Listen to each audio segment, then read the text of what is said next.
Hayop. Bili na ako panibago. Bibili na raw.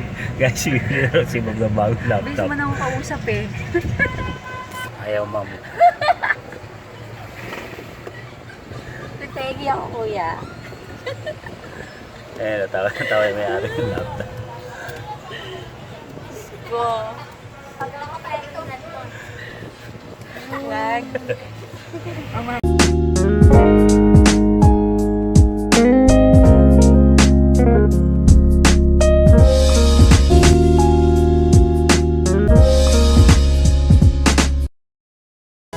Ayan mga kablagadag, yung laptop na yan ay hindi nag-charge. Sira yung pinaka-charging port niya, kaya yun ang gagawin natin dyan mga kablagadag. Nilinis ko muna yan para matanggal yung mga alikabok, yung sa pan, nilinis natin. Ayan yung charging port na natanggal yung pinaka-linya nung charging niya. Ayan.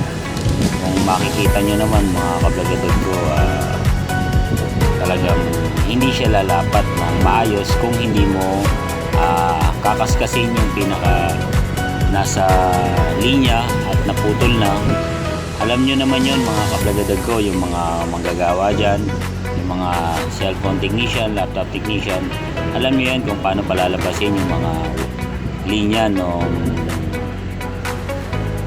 wire na nakikita nyong maliliit na ibla.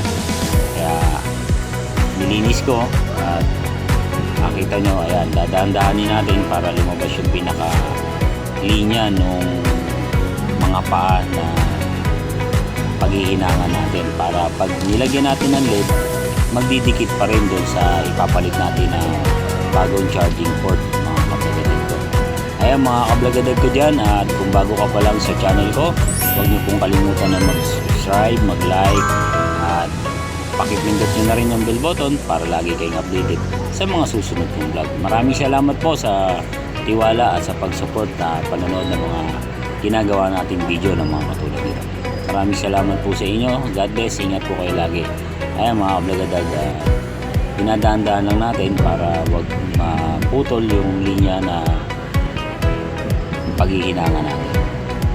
Ayan sa mga bago pa lang na gusto maging technician ay ayan, pwede nyo pong mapanood kung ano yung mga ginagawa ko sa mga cellphone, laptop na nire-repair natin.